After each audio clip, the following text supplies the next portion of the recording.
Alright, cheers to the vinyl community and people on YouTube who are just scrolling. My name is Ty, and welcome to my channel. Alright, this is my 200th episode, so I thought I would tell a little bit more about myself. Not that you need to hear anymore, but screw it. Let's go for it. I'm a full-time musician out here in Central Texas. I play in Hatefor State. We haven't been doing too much because most of the band's out in California, but I fly back and forth to do things. But since the whole pandemic drama, we had to put the brakes kind of on things, but we are going to try to do a tour at the end of this year. So anyways, I play in a blues band called 10 Miles and the Hard Times. Go check out our website. We got a bunch of shows lined up here in Texas right now. So yeah, how did I get involved in music? My mom and dad were musicians. They were in a band together. The story goes my mom was playing shows the whole time that she was pregnant, and so I was a little baby hearing music all the time before I was even born. And here's a show of them playing when she was 6.5 months pregnant. And so I got my first guitar at 4 years old. It's a real electric guitar. I had a big old amp, and I would plug into it and try to rock out. I didn't start learning actual songs until I was 10. I got my full-size guitar, which I can't pull out. It's kind of stashed away right now, but it was a PVT 60 that my dad had saved. My dad and mom ended up getting divorced when I was 2 years old. My dad tried to get a record deal. He got David Geffen to hear his recordings. They had a recording studio at our house when I was a little baby, so like my earliest memories are watching the reel-to-reel, seeing the drums. Let me turn on the music just a little bit so I'm not trying to yell over it. So yeah, I was literally born into music. It's kind of interesting. And then it's had musicians surrounded around me my whole life. And so, yeah, my dad tried to get a record deal. Things didn't work out. My dad ended up becoming homeless. He lived in LA for a while. His van got broken into, lost all his equipment, lost his Gibson acoustic guitar that is basically priceless now. Would be. Hopefully somebody has it and it's getting played. Anyways, he ended up in San Francisco, was homeless for a decade. When he came back, I got my full-size guitar. He kept some of his belongings at a friend's house, so a few things he had, he kept on. And he was a street performer also. He would play in the streets, and I have his acoustic guitar. It's not this one right here, but it's a Tiharuro, handmade in Japan. Really amazing. The wood is aged for 30 years. Amazing acoustic guitar. But and I even got to see my dad street perform. Just by coincidence, we were in San Francisco one day, and we totally were taking the BART. And there was a person playing guitar at the end of the BART tunnel, and it was my dad. A really trippy story. Later that day, we seen where my dad was camping out for a few days, and my sisters and mom are pretty bummed out because they knew my dad when he wasn't. There was once upon a time where he wasn't homeless, and so anyways, this picture I can see he's cricket. It's bothering me. So we hung out with my dad for a day. This homeless person killed a bird in front of me that I was trying to capture. It's one of those crazy stories. I have a bunch of these weird stories. It's weird how I think we all maybe do, but I have I went through a lot of weird, interesting, amazing stuff that I would never change. So at 10, I started learning actual songs. My best friend at the time was a guitar player. He started taking lessons from this guitar teacher named John Sherry, who I ended up taking lessons with later in the future when I was 17. But there wasn't really a need for me to take lessons with him because my best friend was already taking. My friend was learning. I was learning from my friend.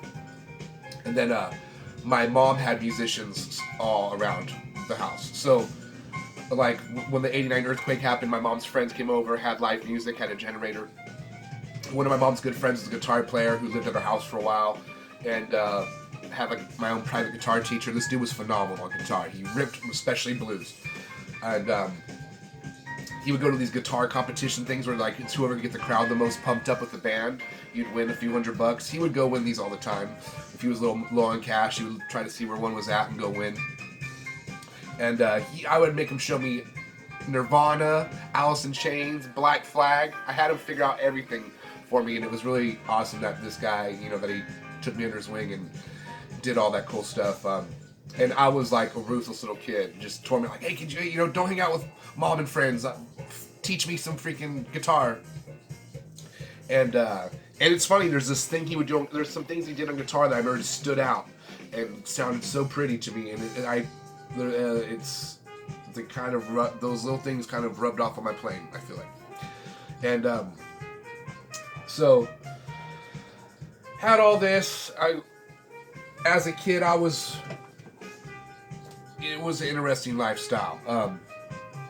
Sometimes things were pretty rough, to where my mom was a single mom trying to make things work the best she could. So sometimes, we were all kind of on the hustle. So by the time I was 15 or 16, it was pretty much up to, I wasn't doing anything too bad, but I really wasn't doing anything too good either. Kind of I was playing guitar, but we were just little troublesome teenager skate BMX kids in a town there really wasn't nothing else to do. So by the time I was 17, still hanging on to music though. I've always loved music. I got to actually take drum lessons when I was 5 years old. Kind of rewind a little bit, because our neighbor was a session drum player, and I got to go see a drum clinic with Oingo Boingo's drum player when I was a real little kid. And when my stepdad came into the picture, I got to go see Rush multiple times. By the time I was 12 years old, I had already seen Rush. I had seen Yes. I'd seen Megadeth, Judas Priest, Primus. A little bit of Stone Temple Pilots opened up for Robert Plant. Yes, I've already said that. Anyways, I got to see so much live music. So my stepdad was a big impact on my life also, as not just as a cool person, but he was very passionate about music, even though he played bass a little bit, but he wasn't a musician, like a big crazy musician. But all this just led to 17 to me I started taking guitar lessons and just started really taking guitar somewhat serious. And then I studied guitar with that one person, and mainly just did study a lot of classical guitar and blues, and then just like whatever guitar player phase I was going through, I'd have them break down stuff, tab it out write the tablature out. So all this led to me finally, I just got my GED, and I went to this really cool junior college that has an amazing music program, MPC. Dr. Anderson is there. He's the conductor of the Ensemble Monterey Symphony. Dr. Ferrantelli is there. He's this ear training and sight singing teacher that this dude has an ear like you would not believe. Eddie Mendenhall was the jazz improv teacher who's a piano player who went to Berklee College of Music. Eddie, I'm gonna forget his other name. The music recording teacher, Richard Bryant. He was in Doobie Brothers, Little River Band, Chaka Khan. We got to use his studio to record 2 of our records. My friend Aaron Ruber engineered them, who got to work with Flea and the Beach Boys and a bunch of, got to work with some interesting people. Went to LA recording school. Amazing musician also. So got to go to that school, and I was basically like the Van Wilder of that place. I became the math tutor there, so I was just there all day long. And then started giving guitar lessons to some of the people that were going there and stuff like that. And then did that. Started this band when we were teenagers at 19, just for fun. Friends, we all knew each other since elementary school. 99, we were playing parties. In 2002, February 22nd, we played our first club, Viva's. It's a really tiny dive bar that had been around forever in Monterey, California. And we started playing shows to try to shorten it all up. In 2005, we kind of lost 2 of our members. Nothing bad, they moved away, and just because we were beginning to our mid-20s, so it was like your life path. The path kind of takes everyone. It's just how life goes. 20 to 25, a lot of stuff changed for everybody. And the cool thing was our friends are so supportive, though, from 18, before we got separated by moving distance, the distance that separated us and stuff like that. But, so we had this big old wolf pack. Our drummer moved off to Hawaii. Our singer moved off to Texas before I moved out to Texas. And then we turned into a trio. Our bass player's cousin took over on drums, and our bass player took over on vocals. And we just kept playing shows. And by 2006, we had enough. Well, we didn't have enough of anything, really. We had the goal to go to New York, to tour to New York and back. And we realized we could only afford to go to Arizona and back, like one state over. But it broke us off. We got to go on the road for like a little miniature tour for like 10 days and play like a handful of shows, like 5 shows. And the next year we went to Texas and back, and then we just kept going until finally by 2013 we went to we did the whole country. We were on the road for over a month. We did over 25 shows. And then in 2014, we did a small Texas tour because we couldn't even afford to go do that again. We couldn't really get to, stay away from home for that long. But we were able to, 2015, tour most of the country, and then 2016, 2017, 2018, and 2019 was the last one we got to do, and the pandemic happened. And we didn't do any shows in 2020. We did one show in 2021 out in Seaside, California. So anyways, biography of what I do, and a lot of interesting stuff happened. Like I said, my dad was homeless. My stepdad, who was a big influence in my life with music, what's strange is my dad was a heroin addict. He ended up passing away later on from cancer, but he would speedball. He was just gnarly. He used to tell me when I was a kid I have good veins for shooting heroin. On my 10th birthday, he smoked me out with weed. He gave my sisters ecstasy when they were young. Just totally out there, like almost a cult leader kind of person. But he was super smart, super intelligent, and he was obsessed with time travel for a long time. He wrote a lot about it. I found this tape where he's with some math person in San Francisco, and they're talking about this crazy equation. I'm no joke. Shit's fucking a trip. I got hundreds of tapes of my dad recorded and wrote everything. And he wrote a few books. One of them's called Homeless in the Head. One's Time Traveling with Don Stone. And then How to Speak to Martians, which is more like a universal language of... He was talking how a lot of people belittle themselves the way they speak. And so he had all these alternate phrases. Instead of saying, I don't feel good, you should say at this moment, my body is not the way it could be.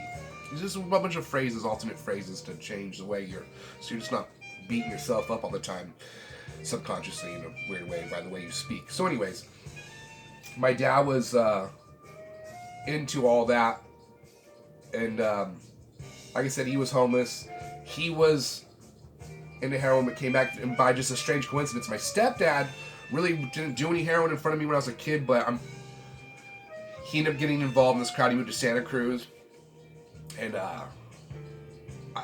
things got just dark. And, fast forward, he ended up dying with a syringe in his arm. Just truly devastating. It was my little brother's actual dad, because me and my younger brother have different dads, and just totally devastating. But we used to listen to Alice in Chains all the time. We went to Rush to go see together, and it's strange because he was really into Alice in Chains, loved the music, but he'd always describe it to me like the songs that we knew mentioned heroin. As a little kid, I didn't know the term Godsmack, really. And stuff like that before the band Godsmack. So there's a song called that on the Alice in Chains Dirt. So anyways, super gnarly stuff. And then Chuck, who lived at our house and taught me guitar and stuff, he was in a band with my second cousin. And just by strange coincidence, my cousin lived 2 houses down from when I was a little kid. So I would go over there. He sold me my first half stack, and he one day eventually committed suicide.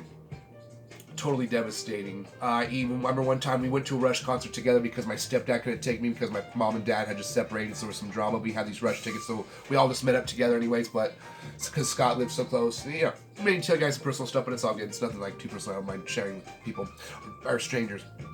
Just giving you some insight into what... it's interesting. Everyone has a weird life, and some crazy stories, and then, but I still have a effects pedal from him. I still have my half stack cabinet I got from him.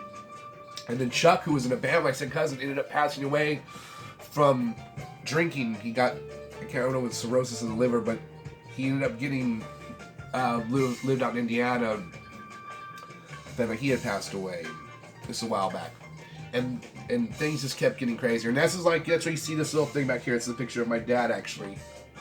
This is actually, he was OG homeless. He's rocking the cowboy hat. He's still the best. So there was sometimes, this is when he didn't look too bad, actually. Sometimes it just depended. Sometimes you would get jumped. And then this is my cousin Steve. He was a huge influence on my guitar playing. One of my best friends. And he got murdered by his younger brother. It's been almost 3 years now, I think, since it happened. Yeah. And totally devastating thing to happen. He got murdered by his younger brother. and his younger brother's in prison now for it. And it's one of the things we really don't know why, other than supposedly they got an argument over their dad or something, which really doesn't make any sense either. So, totally devastating. My cousin was a fucking shredder of a guitar player. He was one of those people who never took any guitar lessons. Or he took a couple when he was a kid to learn to do Fade to Black for the talent show. But he had such an amazing ear. He could just hear stuff and play it. And so, like, I had all these people. I had my best friend who played guitar, took guitar lessons. I had my older cousin, Steve, who ripped on guitar, who would take me under his wing and teach me a bunch of stuff. And he would even take me around his neighborhood and be like, Ty, play guitar for him, because, yeah, I played a little bit of blues when I was younger. So, but then I'd bring him to my neighborhood. I'd be like, play some metal for my crew, you know what I mean? And he'd just rip some badass shit up. And then we used to jam on a bunch. I found 2 cassette tapes of us, a little side project we used to just call it, just to jam out. I had drums in my bedroom, recorded our jam out together, both on guitar. I have footage of us playing at this venue together where he sat in with one of my first. Basically, we converted our 8 for State to a blues band sometimes to make some side money back in the day, and he sat and just goes up on stage and rips. But it's one of those things where I had amazing musicians, but they that I grew up with, and then all kind of been taken away from me, and just due to circumstances of life and shit like that. So, but I'm totally thankful. I treasure that I had all these amazing musicians, because, you know what I mean, it's what it was all. I feel like, again, I didn't have a choice. I've been, you know what I mean, it's music. I got to do it. So, all that crazy dark stuff happened, but I'm like, so yeah, I'm like represent even harder. I'm like, fuck, if I had this many people help me out, you know what I mean, truly thankful. Sucks that they're not here anymore. Just gonna keep on busting out though. So that's a little bit more, so you guys know about my history, and for the last, I've been out in Texas now for 10 years, just pushing along, and played for quite a few. I played for a country singer. I got to sit in, I played for quite a few people out here. One time, this band called One Resistance, nothing too big. They're kind of they're a band that just had some gigs lined up, and the guitar player like quit. So I don't know what happened. I really don't even know if he quit or if they fired him, but they needed a guitar player. They had with me for them. So played with that band for a little while, but then became really good friends with the singer. He's a really great musician who hosts a lot of open mic nights and stuff around the Central Texas area. So I've just got to play with a lot of. I got to play in this country band called Valor Lace, and that's kind of how I met the band members that formed my blues band. It was a country band we were playing, and we realized that I hear the bass player playing blues. We should come over and jam. So. Basically a band formed out of another band, and then we're still all really close with the people in Valor Lace, and then which we're probably still going to do some shows with them eventually. They it's a husband and wife duo, both really good singers, and the husband plays guitar, and so it just got to jam with tons of good. The crazy thing about Texas, and it's just most places you got to search some musicians out, but Texas there's a lot of good musicians out here everywhere, even in a lot of these small towns that, you know, I mean, of course Austin, shit ton of musicians that. Great musicians in the Austin area, but all these little towns outside of Austin and a lot of these small towns, you'd be surprised. It's kind of like, it reminds me almost like, not as hardcore as Nashville, but similar to where there's just a lot of musicians in these small towns everywhere. And so, yeah. And so, last year I got to play, I street performed 35 times and I played 62 shows. So anyways, like, almost 100 shows, basically, even though I don't count this. I don't really try to count the street performing as a show, but it is. You play for a while, you're out there, but I don't know why, I count them separately.